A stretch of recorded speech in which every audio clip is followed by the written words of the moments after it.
Bonjour tout le monde. Euh, Après que j'ai fini la prison en Suisse, les 2 mois que j'ai passés, or que c'est pas moi qui a fait aucune infraction, j'ai passé la prison à la place d'une autre personne littéralement. Après 2 mois, l'Allemagne m'a demandé, et comme je vous avais dit dans notre vidéo, euh, l'Allemagne m'a demandé, ils m'ont fait revenir dans le même centre, à Ham de Maltesa, euh, où, comme vous voyez dans les autres vidéos, les témoignages, j'étais harcelé par les responsables, tout cela. Donc je suis revenu au centre de Maltesa. Ils m'ont jeté un jour, et le lendemain ils m'ont jeté tous mes affaires et mes sacs devant la porte. On dirait moi j'ai demandé l'asile à Maltesa, pas à la Fédération de l'Allemagne. Donc, l'Allemagne, en fait, m'a demandé de la Suisse pour me mettre dans la rue, littéralement. J'ai pris le train, je suis parti à Berlin. Je voulais demander l'asile de la Fédération de la Russie, de l'ambassade de la Russie, mais ils parlent pas français. Et j'ai compris que l'Allemagne, elle veut me renvoyer en Tunisie, sûrement il y a un plan comme ça, sinon pourquoi elle m'appelle de la Suisse pour me mettre dans la rue, tout cela. C'est un peu malhonnête les gens qui sont responsables de ça. J'ai fui l'Allemagne, je suis parti revenir en France euh, pour voir l'ambassade de la Russie à Paris. Et je suis arrivé à Paris, mais là, l'ambassade, j'ai compris qu'il n'aide pas. L'ambassade de la Russie, il n'aide pas les gens dans mon cas. Donc, euh, je suis allé directement à l'école de journalisme européenne, l'école européenne de journalisme à Paris. J'ai tenté de voir un rédacteur, quelque chose comme ça, qui fait partie de mes contacts sur LinkedIn. LinkedIn. Après, j'étais devant l'école, tranquillement, j'attends, les gens ils sortent 5 heures l'après-midi. La police antiterroriste, il a débarqué avec les militaires. Ils ont pointé leurs armes sur moi. Ils m'ont mis par terre, ils ont pris mes sacs, ils ont déchiré mes sacs. Jusqu'à maintenant, j'ai rien de mes affaires, ils ont tout pris. Ils disent qu'ils ont eu un signalement qu'il y a un terroriste qu'il va faire explosion, quelque chose comme ça, à l'école de journalisme. Alors que même un enfant de 5 ans, il ne va pas croire à ça. C'est un délire. Ils ont rentré dans un délire total. Euh, voilà, ils m'ont amené à l'hôpital euh, psychiatrique de la police et de là-bas, ils m'ont amené ici, là où je vous parle, hôpital de Saint-Maurice.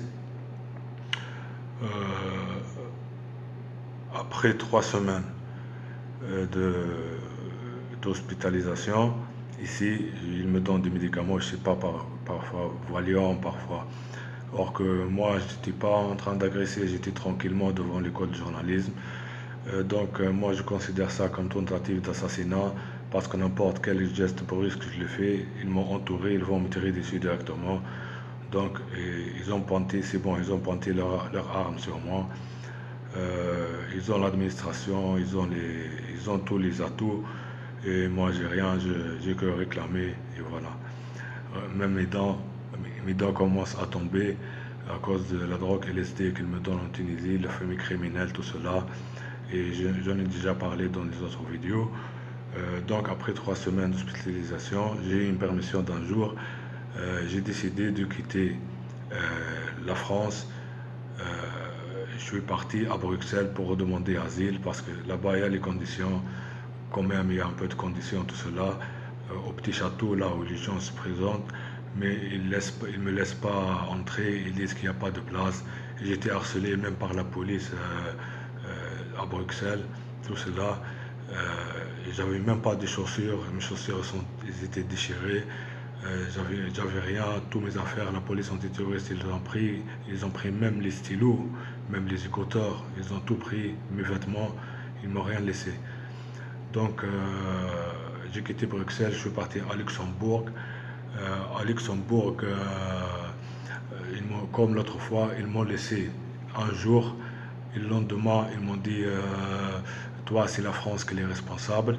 Et j'étais même harcelé par le responsable de l'immigration de Luxembourg, où ils disent, il me dit, passez le bonjour à votre Poutine. Comment il sait que moi, qu'est-ce que je n'ai rien à foutre de Poutine ou pas Poutine? S'il a un problème avec la politique russe, il allait euh, lui dire à eux, c'est pas quelqu'un vulnérable qui demande asile, lui dire passez le bonjour à votre Poutine. Ça, c'est d'un côté, j'étais harcelé, ils m'ont dit c'est la France qui est responsable. Donc j'ai décidé de rentrer à Metz, à côté de Luxembourg, et je fais faire face à ces gens-là, parce que là-bas à Metz, on n'a pas besoin de téléphone pour demander l'asile, on se présente directement au SPADA. Je suis arrivé à Metz le vendredi, j'ai resté 2 jours dans la rue, dans un froid insupportable, même un animal ne peut pas rester comme ça dans ce froid-là. Et le dimanche, j'ai dit, parce que je suis tombé le week-end, le dimanche j'allais au SPADA, c'est ce que je mon programme, demander l'asile. Là-bas à Metz, il y a l'abbé Pierre, il y a le Caritas, je peux attendre tout cela. Euh, donc je suis parti à Metz le dimanche matin à la gare de Metz. J'étais contrôlé par la police, des policiers civils. Ils m'ont demandé des pièces d'identité, tout cela. Je les ai donné des pièces d'identité, mais ce n'est pas valable. Ils m'ont emporté à la commissariat. Ils disent que moi j'ai une interdiction euh, de la France et de mettre les pieds en France pendant un an avec un ordre de quitter, alors que j'ai même pas eu un ordre. Et ils disent qu'ils ont envoyé ça à Bordeaux. J'avais même pas une adresse à Bordeaux. J'ai rien, c'est un trafic à ciel ouvert. Et de là-bas, ils m'ont amené au centre de rétention à Metz, où j'étais harcelé par les détenus qui sont nombreux, peut-être des vingtaines, des dizaines ou des vingtaines. Ils ont foncé la porte de ma chambre, ils crient Allahu Akbar Osama Ben Laden, Allahu Akbar Osama Ben Laden, devant la police, et la police, ils disent rien, et ils font rien, et j'étais agressé, tout cela. Après, j'ai vu les juges avec l'avocat, ils ne veulent pas me libérer. Je les ai dit que j'ai rien reçu. Si moi j'ai reçu un ordre de quitter, j'allais l'appliquer. Pourquoi moi je viens en France? J'allais rester en Allemagne, j'allais partir, retourner aux Pays-Bas, aller à Madrid. Madrid m'a donné les papiers. Donc moi je ne suis pas ici pour demander le papier ou quelque chose comme j'ai dit dans les autres vidéos. Donc dans le centre de rétention, j'ai décidé de rentrer en grève de faim. Je suis rentré en grève de la faim de 19 jours. J'ai perdu plus de 12 kilos. Après, quand ils ont vu que le médecin il les a dit euh, ils doivent, ils doivent me transporter en urgence, sinon j'allais rentrer en coma parce que le taux de sucre il a descendu le minimum, la tension elle a chuté. Et donc ils m'ont emmené, c'était le vendredi, à l'hôpital à Metz, et de l'hôpital à Metz, et ils m'ont transféré dans un hôpital psychiatrique aussi de Metz. J'ai passé 5 ou 4 jours. Et jeudi, ils ont amené une ambulance d'ici de cet hôpital Saint-Maurice psychiatrique à Paris jusqu'au Metz. Ils m'ont transféré ici à Metz. Qu'est-ce que je veux dire? Ici, je suis maintenant à l'hôpital psychiatrique à Metz avec tout ce que je vous avais raconté. J'ai même voilà le téléphone que l'antiterroriste ont cassé. Et ici maintenant, ils ne veulent pas me laisser sortir chercher des vêtements du secours populaire parce que j'ai pas de vêtements. Je remercie les gens à Metz, ils m'ont donné un vêtements, tout cela. Voilà le bon. Je dois aller pour chercher des vêtements. Moi, ils disent que moi j'ai fait gay avant, donc ils ne veulent pas. Je suis vulnérable. ils ne veulent pas me laisser partir, reprendre. Ils disent qu'ils veulent me faire injection. Moi, j'ai rien fait. Je réclamais, j'étais pas violent. Au contraire, devant eux, à Metz, ils me tapent sur la tête. Ils crient, c'est une manifestation. Je vais enchaîner avec les grottes antiterroristes, les grottes antinucléaires à Zurich. Si à Zurich, dans les caves, ici en France, en plein jour, le terrorisme il est en plein jour, ils m'ont menacé des Tunisiens, des Algériens, on va l'agorger et on va le mettre dans les sacs poubelles devant la police, et la police fait rien. Je me suis accroché à la grève de faim, j'ai dit bon, soit ils me libèrent, soit je meurs ou rentre en coma ici. Donc maintenant, actuellement, je suis dans l'hôpital où ils m'ont amené au début, ici à Paris. Et voilà, les ennemis, ils ont entré dans un délire. Euh, ils disent, ils veulent pas écouter la vérité, ils veulent boucher leurs oreilles sur la vérité ou bien me faire taire à moi.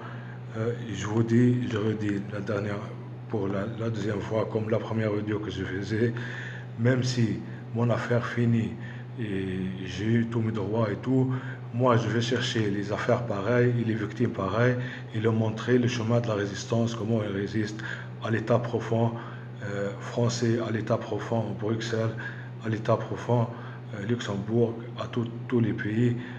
Le terrorisme, moi je suis choqué parce que le terrorisme ici à ciel ouvert, je voulais porter plainte contre les détenus qui ont foncé ma porte. Ils ont même pris ma chambre là-bas à mettre au centre de rétention. Et la police, il dit, nous, on vous laisse vous arranger entre vous. Donc, il n'arrive pas à assurer la sécurité des gens. Il les enferme. Donc, voilà, ça, c'était une vidéo que j'ai expliqué pendant tout ce temps-là. S'il vous plaît, s'il y a quelqu'un de l'école de journalisme européenne de Paris, il peut me contacter. Je suis arrivé à sauver ce vieux téléphone, sinon je suis coupé de monde. Merci beaucoup. Et j'espère que je trouve la bonne, les gens qui entendent ce que je suis en train de dire.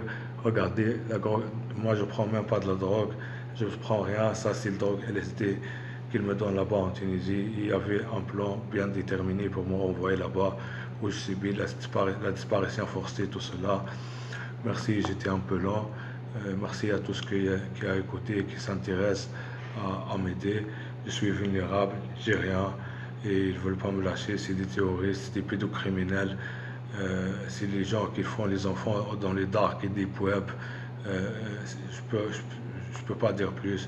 Bon, merci beaucoup pour votre écoute et la résistance continue et continuera.